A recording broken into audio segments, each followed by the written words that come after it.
We'd like to welcome you to this webinar on bold leadership, how ordinary people can take leadership to another level. We want to begin by asking you to reflect on a question, which is about your own leaders in your current organization.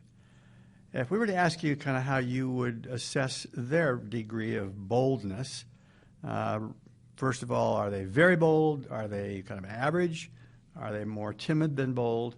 What would be your choice? So we invite you to weigh in on that question. And thank you for your prompt responses. And it appears that there's a few people who are responding that that have very bold leaders, but the great majority are average. And there's a number of you who are saying your leaders are more timid than they are bold.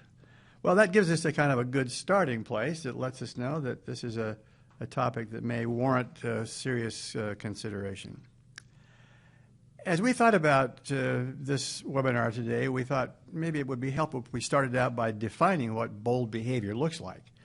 So we've given you just a few suggestions here on the next couple of slides that sort of say, well, boldness is being willing to take a risk on a new product, or being willing to speak up on a controversial topic like immigration policy or company politics. Or it's the willingness to take a position that is not always shared by those who are higher up in the organization that you're in. It's being willing to move at a quicker pace when other people want to ponder and think and even to dither about something. Bold people tend to kind of want to move out. It's the willingness to take personal responsibility for an unpopular decision and be accountable for it. Next slide kind of gives some more examples that bold people tend to think big and they set high standards and high, lofty kind of targets. Bold leaders are willing to kind of pick a fight with a big competitor and the gorilla in the marketplace that they're in.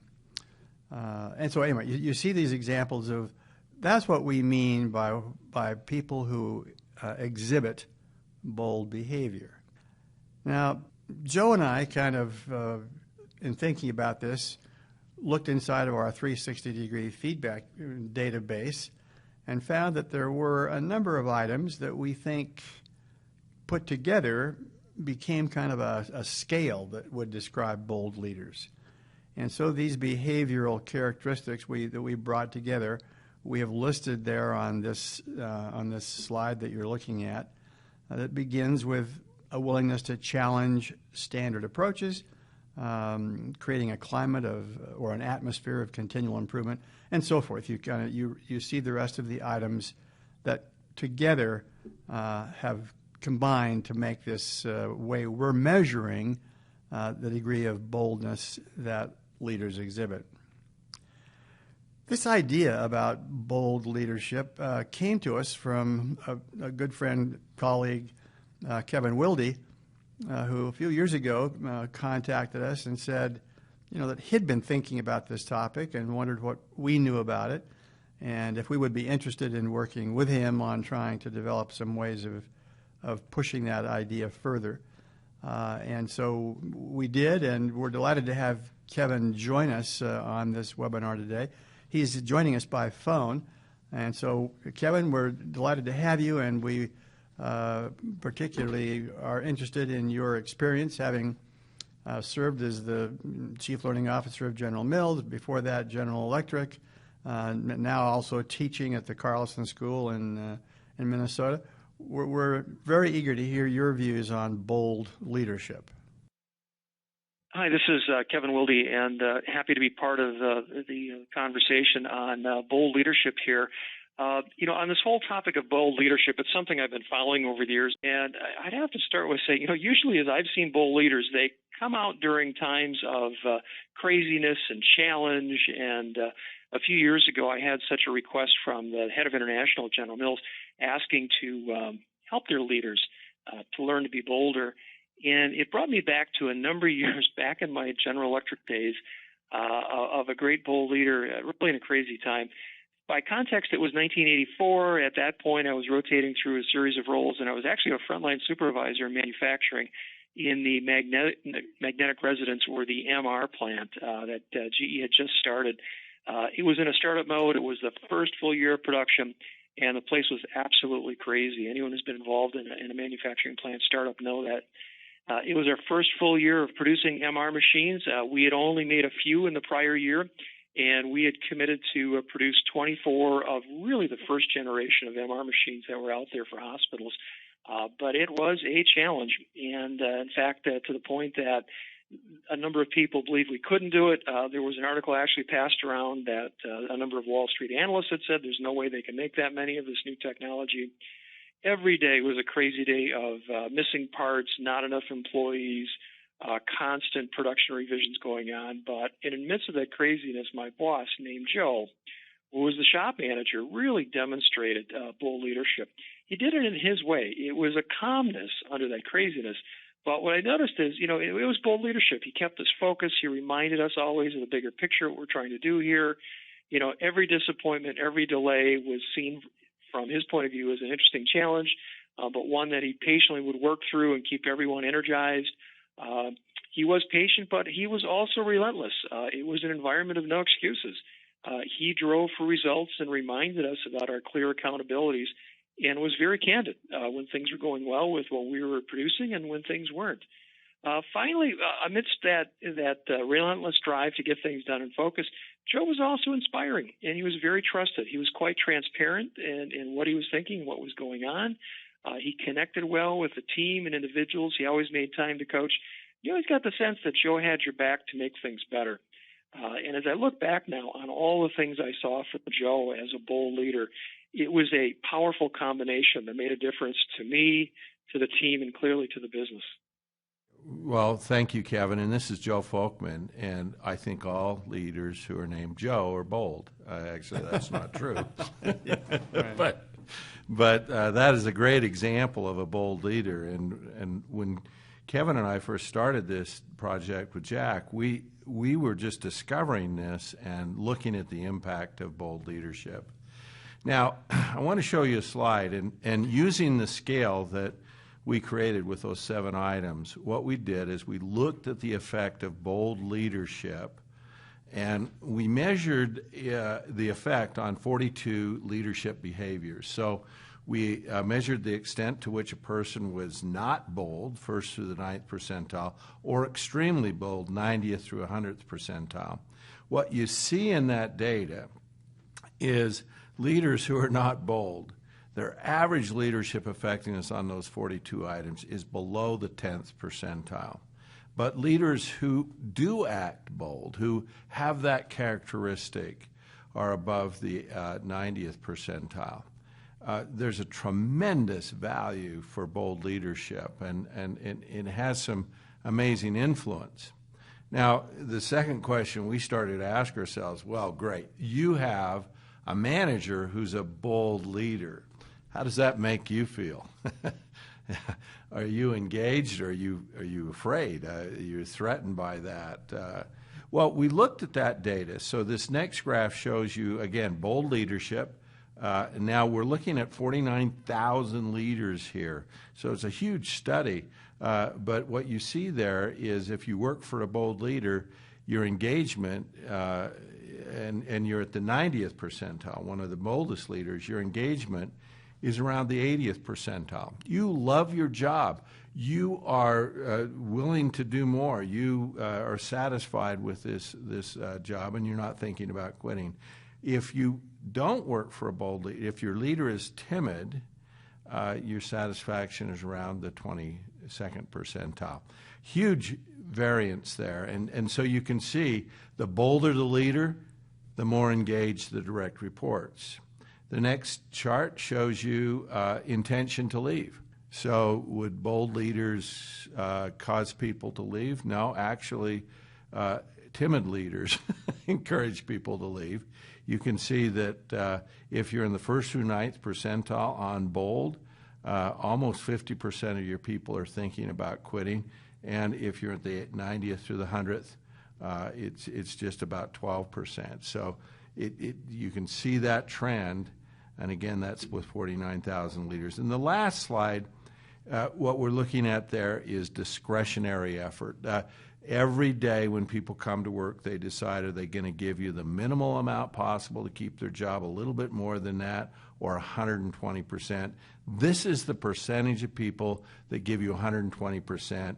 Again, boldness at the first or the ninth percentile, you get about 14%, and that's our typical average. That's what nature produces. If you're at the 80th percentile on boldness, you get over 50% of your leaders willing to give 120%. If you're at the 90th, you get almost 70%. That is really high. We rarely see it go that high, Jack. So bold leadership has an impact. It really does affect a leader's ability to be successful, to create engagement, and generate discretionary effort. Now, there's a question here. Is bold leadership the one and only leadership quality that a leader needs? So imagine a really bold leader with bad judgment, with poor judgment, or to kind of mess up a Star Trek quote, boldly go where no sane man or woman has ever gone before, right? So we did a little study where we looked at the relationship between good judgment and bold, okay? And what we did was we looked at leaders who were at the 75th percentile on good judgment, but below that on their bold behavior. We've wondered what percentage of leaders had good judgment but weren't very bold were in the top 10%, some of the best leaders that we've ever looked at, and we found a whopping 1%. So if you have really great judgment but no bold behavior, that doesn't work very well. There's a 1% chance you're going to be a great leader. So we looked at the opposite. Good judgment below the 75th percentile, but boldness at or above the 75th percentile. Now, you'd guess this is going to be a lot higher. It is higher. 4 times as high. Yeah, that's true. That's amazing. 4% chance. But when people were good at both, when they had good judgment and they were bold, you'd expect 5%, but you actually get 95%. So what our belief is about bold is this is a competency that works best when other competencies support it and reinforce it.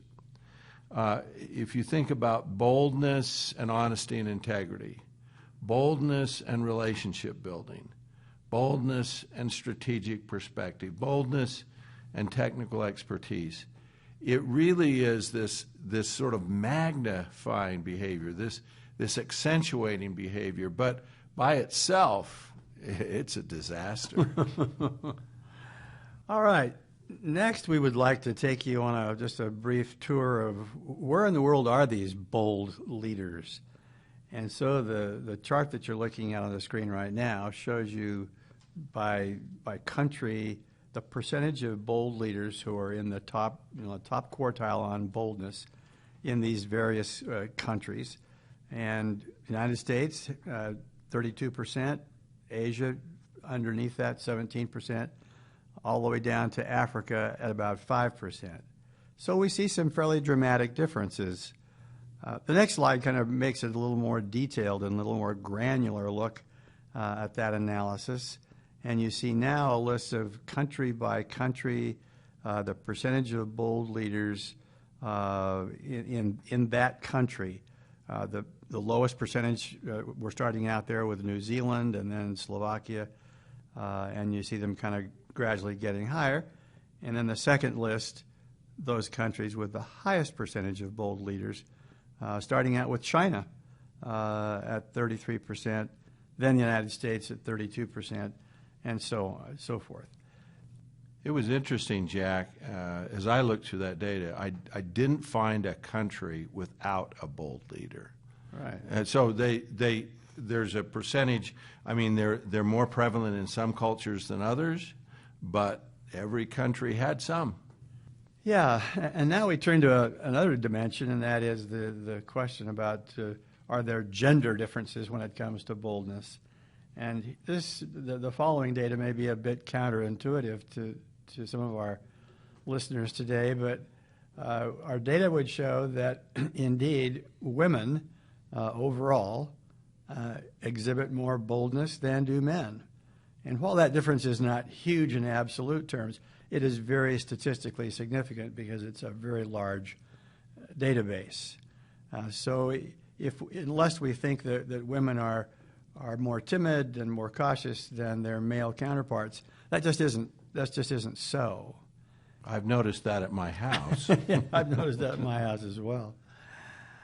The next slide sort of depicts the fact that as women go through their careers and as they go through their decades of life, that unlike their male counterparts, whose boldness tends to sort of wane a little bit, and men tend to become a little more mellow, apparently, the women just hang right in there and have a very even kind of level of boldness as they go through their years. And the next slide is really fascinating, too, because as you look at the various functional areas inside of an organization, starting with sales and then customer service and all the way down to the bottom of people who are in the safety and engineering world, boldness diminishes, as you see, slightly as you go down that list of different functional areas. But in every case, the women in that population had higher scores on our boldness scale than did the men. And so it seems to be just a universal finding that whatever functional area they're in, women act in a bold way. Look at that difference in research and development. That is huge. Very dramatic that the women in R&D are so different. Probably that and is it facilities management? Yeah, that has a fairly large difference as well. And what's also fascinating is the next slide, which talks about boldness by level. And here you see that at the most senior levels, women tend to be perceived as being more bold. Top senior management, middle management. Only at the supervisory level do the males tend to just eke out a slight advantage in boldness over their female counterparts. That was a real surprise to me, Jack, that supervisors had higher scores on boldness than top management in general. Yes, that is really interesting. That's a fascinating thing, and I do you wonder over time if people get a little more careful and maybe cautious, if you will. I think senior managers are always on stage, and they do feel like they need to be very more guarded and careful. And supervisors are brand new to the job, and they're much more freewheeling in what they do. They get forgiveness. Yeah, that's right. But those are interesting comparisons. Well, this all brings up the question of, all right, great, this bold behavior sounds wonderful. I'm interested in it. How could I become a bolder leader? What would I do to move from timid to bold? Now, people have this idea as they start to develop, and usually there's this thing called linear logic, this logic of, okay, if I want to get from A to B, here's the fastest way to do it. The linear logic around bold, the ideas when I ask people, okay, let's say you wanted to be a more bold leader, what would you do? Here's the ideas they came up with. Well, idea number one, and this was very popular, be more pushy. That would certainly make you feel bold. Second one, be spontaneous. Just suddenly change direction. Third idea, don't ask for any input. Just make a decision by yourself.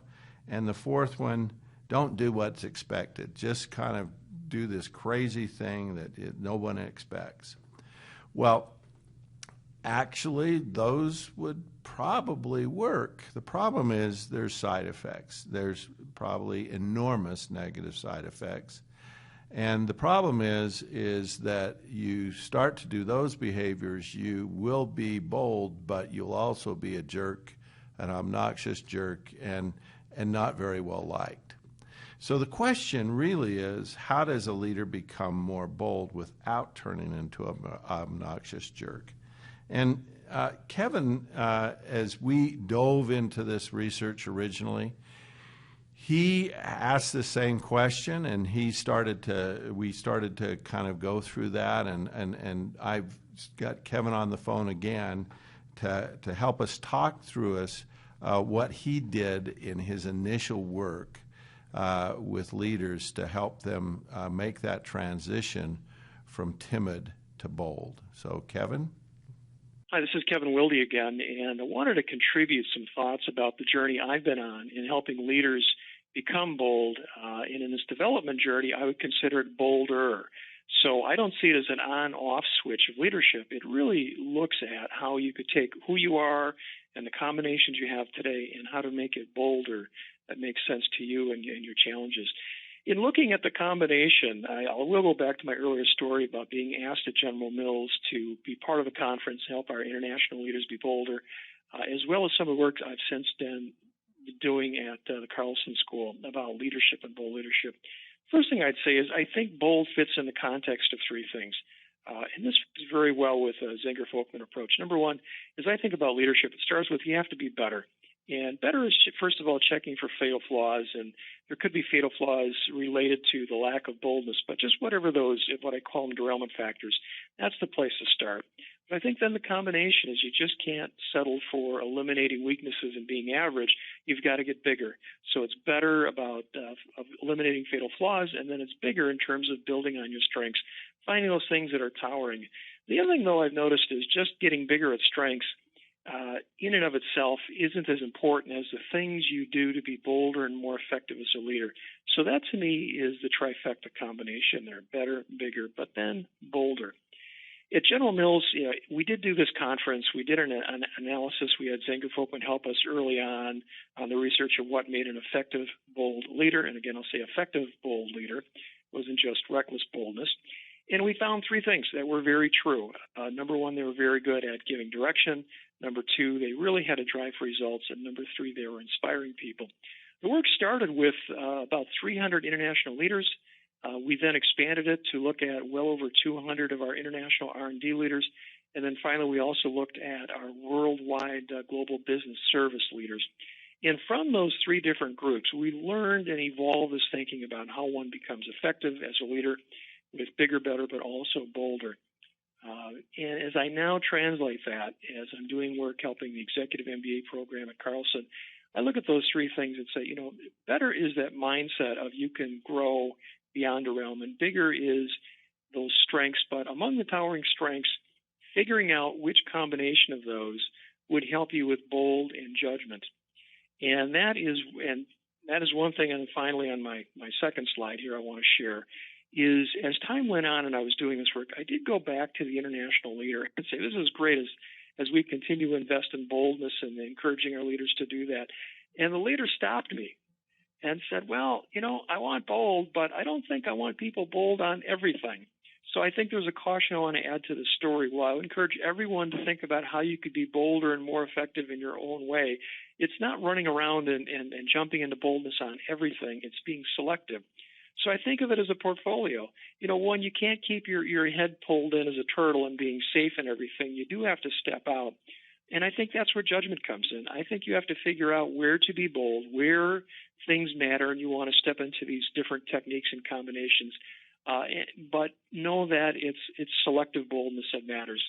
I think there's something extraordinarily powerful and interesting about this. And I encourage everyone to think about their leadership portfolio using good judgment, but then getting focused on your boldness. Thank you very much, Kevin. That was very helpful. Now, when we decided to do this topic, and what Kevin did was he did it about 5 years ago, Jack and I decided to go back and look at the data again And because we had a substantially larger database, and really dig into the data to understand how a leader can become bold without becoming obnoxious, okay? And what we found is we looked at a database of over 700,000 assessments of 51,000 leaders, and we found some very specific behaviors that leaders engaged in to become bold. Now, we call this nonlinear development, and this is how we teach leaders to build strengths. It's a proprietary product. It's a proprietary approach. We're the only ones that do it. And as far as we can tell, this is one of the greatest contributions we've made to the field.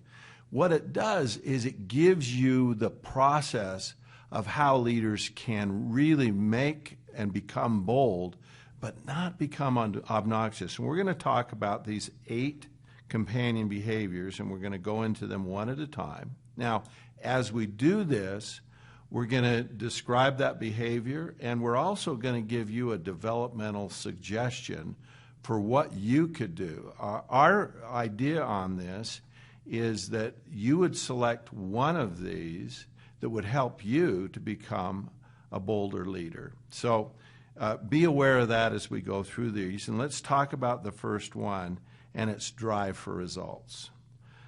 One of the things that bold leaders did is they delivered the goods. They brought home the bacon, they did something, and they came in, and they were, and I think to a large degree they're a bit impatient about results. They push hard for results, but timid leaders tend to resist taking on challenging goals or stretch goals. Bold leaders are willing to take on difficult and challenging goals. They're willing to ask the team members to stretch and to accomplish objectives that others thought were almost impossible. Now, as you think about that, and if you think this is a characteristic for you, here's a developmental suggestion about what you could do to improve on this particular characteristic. And again, this comes out of our research, but get others to help you raise the bar. Invite each team member to propose different ways of game-changing goals that they'd like to see the group pursue. One of the difficult things about stretch goals is that you're the only one that wants to do it. So involving the team would help. Jack? You bet. The second one, the second companion behavior, is inspiring others. So as you think about this dimension of timid leaders versus bold leaders, what we see is that the bold leaders tend to be positive, upbeat, enthusiastic. The timid leaders are more negative. They're minimalist. They don't put forth extra effort. We had a fascinating conversation that you can gain access to if you want to. Sandy Ogg, who is a partner in Blackstone, the large private equity firm, did a wonderful podcast for us that you can access by going to our website, zengerfolkman.com. Go under the tab that says Resources and then Podcasts. And Sandy Ogg gave a fascinating description of the fact that, in his opinion, the biggest need of leaders today and the biggest dimension of a CEO's contribution was not money or time, but it was the energy level that the CEO brought to the cause. So the developmental suggestions that we're proposing to someone who wants to work on their inspiring and motivating behavior would be expressing your own passion and commitment about the work that you are doing, realizing that your emotions are very contagious and that the tone of voice that you use and the expression on your face really communicates much more than the words that you use. Realize that you are the strongest force for creating high levels of engagement and commitment within your people. It was fascinating, Jack, to find out that inspiring and motivating others, of the 16 competencies, was rated last as the least effective and number one as the most important. So we believe this behavior is critical. And again, it's a behavior that bold leaders do quite well. They not only push, they pull. Well, the third one is innovation. And bold leaders help people find a better way, and that is bold. So I think timid leaders have an attitude, if it ain't broke, don't fix it. And it's amazing to me how long people will put up with something that's suboptimal. It's a little bit like my truck. I never fix my truck.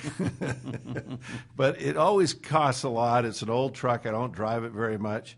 But every time somebody borrows it, I have to go through this laundry list of everything that's broke on it. So, that doesn't work either.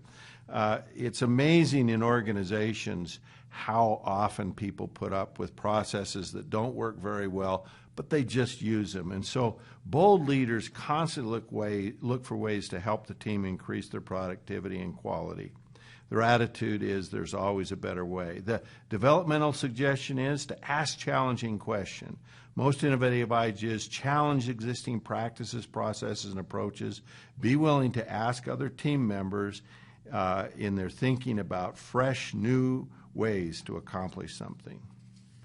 The next thing we learned was that the companion behavior that would help people to develop this quality of boldness was to be accountable. There's been this old tradition of don't volunteer, especially if you're in the Army, don't volunteer for things. But what we see in organizations is that the boldest leaders are people who say, yeah, I'll take that. I'm willing to kind of be responsible for that. And they relish the opportunity to not only take on a project, but to have other people hold them accountable for that. So the specific suggestions we have to you, if that's something that would help you become a bolder leader, is, be willing to be a champion. Look for opportunities to take over some project or some activity where people identify you as the person responsible for that. Be an example of the behaviors that you want others to demonstrate.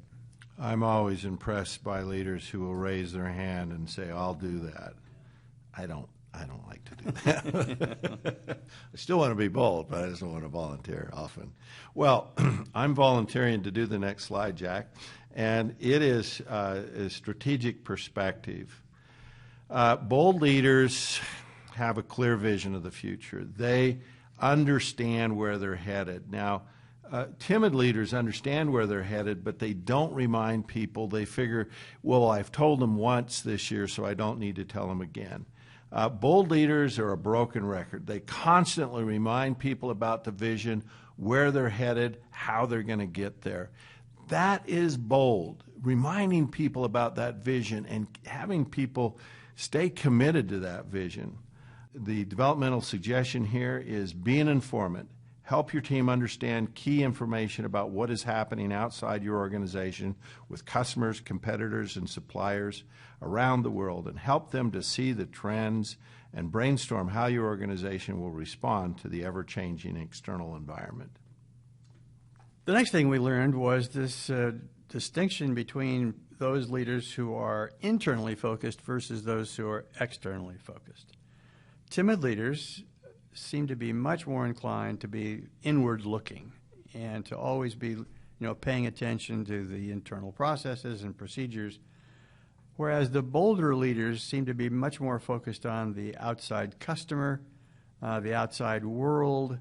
They are far more prone to kind of have an outward look. And so our suggestions in terms of things that you might consider doing would be to kind of be the conduit for information that comes from the outside world that would be valuable to your group. To understand the issues and concerns of other departments in your company and how your team can be a better partner with them and provide them with what they need. Those of you who travel and you are participating in conferences and trade association meetings, bring back the information that you learned from the outside world and bring back that kind of data that would inform your people and give them a broader external view of what's going on. The next one is this communication issue, and bold leaders communicate. They communicate powerfully. Timid leaders assume everybody knows what's going on, and you don't need to tell you again. And what I find is this is always true, that we figure that people know what's going on and they don't need to hear that message again, but the best leaders, the bold leaders, constantly look for opportunities to communicate, reinforce, and share relevant information with others. Now, I believe this is key, and I know that leaders that are bold do that, and I just ask you to ask yourself the question, would people say that I communicate too much, that I share too much information, or would they say, no, I'm constantly confused, you don't keep me well informed? So the developmental suggestion here is to put yourself in the audience. Begin by asking yourself, what would I want to learn if I were sitting in the audience? What are the biggest concerns as it pertains to this matter? And then be sure to speak to those issues. That's a good suggestion. And the final developmental suggestion, or the final companion behavior that we identified, was this quality of being willing to take initiative. You know, Joe, as I look down this whole list of these behaviors that sort of seem to define someone who is bold, it is their willingness to go beyond the usual, the normal, the expected, and take that extra step. And when it comes to initiative, bold leaders don't just do what's the minimal amount that needs to be done to keep their job, but they are looking for ways to kind of go that extra mile and do that extra project, or start that new process, or tackle this new marketing approach. They're looking for opportunities to go beyond what is expected. So you see that listed in those developmental suggestions we're making there, that constantly ask yourself, how can you far exceed this quality or quantity that has been set in times past? Well, thanks, Jack. Now, as we've gone through these behaviors, a lot of times we get feedback from our listeners that we go a little bit too fast, and you'd like to study this a little bit more. So what we've done is created a document that goes through the 8 companion behaviors and the developmental suggestions. And if you'd like a copy of that, then we'd like you to, there's a short survey after the webinar here. Be sure to complete that survey and then indicate that you'd like a copy of that, and we'll send it to you. And you could do this for your group or show this to others, or some people just want it for their own information, but you can get a copy of that. My experience is that leaders have a lot of challenges, and being bold is just one of those things. But what's interesting is we keep finding this over and over again. I was with a group of leaders yesterday. The group of leaders, this is the first time they'd ever done a 360. They were actually academicians. They'd never gotten feedback from others. And their perceptions, the perceptions of others, were very different than theirs. Now, you may have done a 360. Your organization may have done a 360. I talk to people about 360, and they'll say, oh, I did one of those 5 years ago. I usually ask, has anything changed in 5 years? Is anything different in your job or your situation? Look, the best organizations and the best leaders in the world have on a regular basis go back and get that feedback from others, because the organization is changing, your direct reports are changing, your situation is changing, your competitors are changing, and we have a way to measure these kinds of things like bold behavior, and we can give you that measure. So our recommendation for leaders is they need an accurate and current assessment of their effectiveness. Many leaders have done an assessment several years ago, and we'd say do another one, get a current one.